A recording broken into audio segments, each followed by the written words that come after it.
Average Dude has something to say about... Okay, everybody, a couple years ago there was a study done about daydreams being bad for you, and it was actually taken seriously. Most of the time you will see, if you look online, this is what made going over this whole thing so difficult for me. They're good, they're bad, they're good, they're bad, they're good, they're bad. Studies show. And then you try to find out what their studies were based upon. They don't say. Except for this one. It used an application, a phone application called Track Your Happiness. Ooh, am I going to rip this with a mighty one.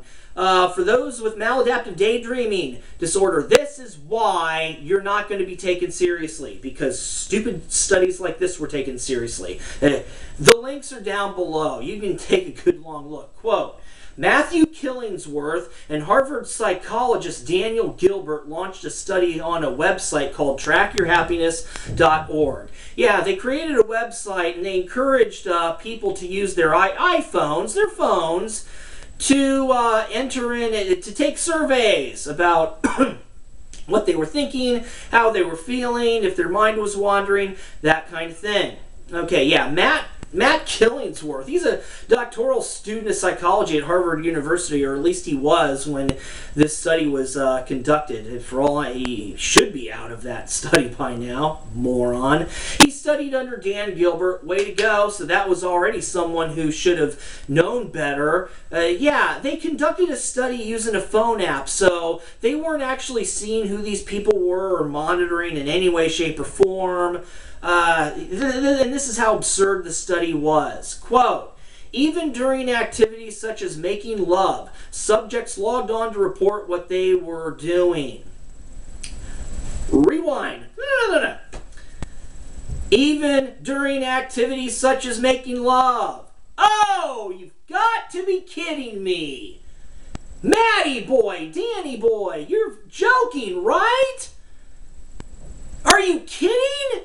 Harvard! Apparently, Harvard should be renamed to Hod. To Hod? I mean, you know what? Kent State's better. Kent read, Kent write, Kent State. Harvard, too hard. It's too hard to study at Harvard. It's too hard to use your head at Harvard. Hey, Harvard. Hey, using my head's too hard. It's time to go to Harvard. Hey, you've got to be kidding me. Did it ever occur to you brainiacs that people were just fooling around with you and your stupid study?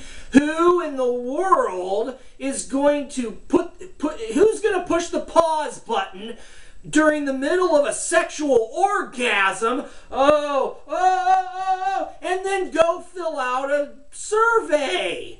Nobody. Nobody is, hold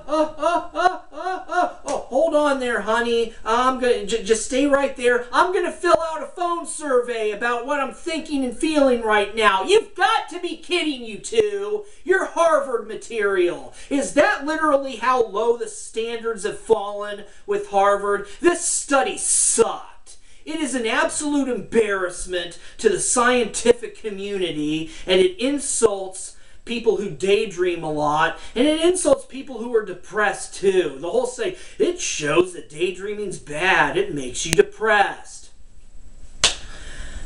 They never considered that for a handful of years now, the world has sucked a big one thanks to the global economy tanking, and people's lives are not what they used to be. Of course people are unhappy. Because of the real world, they are unhappy. At work, they are unhappy. They are overworked, overstressed, underpaid, underappreciated, given a lot of crap about, do you really want your job after all? Constantly worrying about finances and putting food on the table for the family.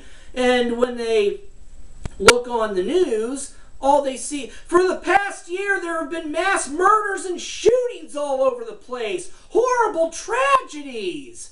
And you butt cracks from Harvard think that daydreams put them in a bad mood? You buttholes. Unbelievable. What total unprofessionalism. Wow. I mean, And if you look at this study, this is what upsets me the most. Scientific studies, like if you're trying to show the usefulness of a new medication, okay, you have Group A taking that new medication, whatever it is, Group B taking something else, but you usually have one group, let's say Group C in this, there's always a control group. Okay, this is the group that gets the placebo. In other words, the sugar water, the stuff that does nothing. But they do that for a reason. A control group is to be able to tell whether or not the real product actually works worth a crap. Because if everybody is saying, oh yeah, I feel wonderful, why in the world would the control group feel better? Why would they show signs of improvement? They weren't given the medication. And that's the same thing with this thing as far as your mind wandering into la la land. If you do not have a control group to base it upon, and that's the fundamentals of science. These are people from Harvard.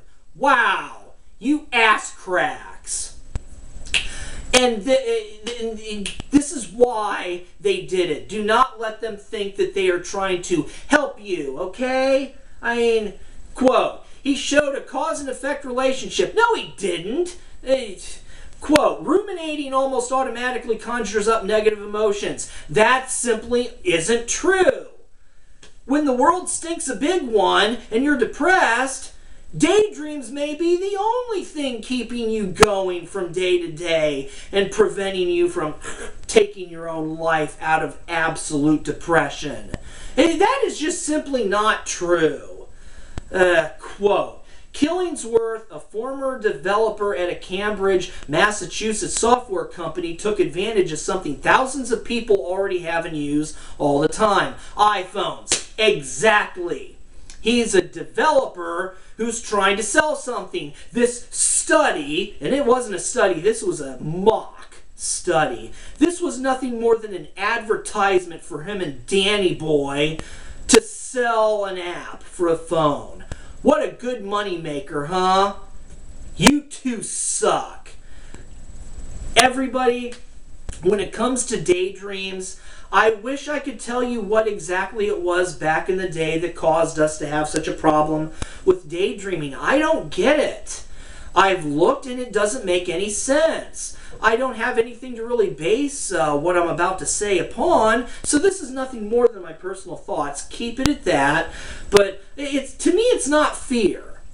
And it's also not, I think that when it came right down to it, people that were creative and people that weren't creative, I think there was jealousy. I think there was envy. And I think that people who did not have it tried to keep those that had it down and perpetrated this stupid belief that daydreaming or having creative thought was bad and you shouldn't do it because it's a joke. It's not safe. It's not productive. Yeah, it actually creates more productivity than you would ever imagine, and it's just not true.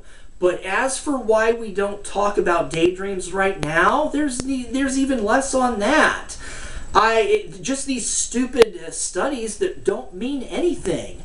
I honestly think that it's kind of like the whole, you know how they say when you ride a bike you never forget how to? That's not true also, by the way. A lot of adults quit riding bicycles when they learn how to drive, and then years and years and years go by, and then eventually they feel like getting on a bike and trying to ride it, and what will happen is they'll forget. They won't know what they're doing anymore. They're awkward when they try to make turns, and they forget that when you rode a bike, you just kind of ease into the turn. I think that's what happened with humanity and human beings and their ability to even acknowledge daydreams or even talk about it. I think it's that pathetic. I don't think there was an agenda. I just think that we simply, as a species, as human beings, largely lost the ability to even talk about the subject. That it's that kind of a blind spot. Yeah, I wish I had more. That's all I can come up with, and boy did I try. Everybody, have a good one. Hopefully this gives you food for thought, and who knows, maybe if people like me or anybody like you who wants to talk about this, maybe we might make a difference. Who knows? Have a good one.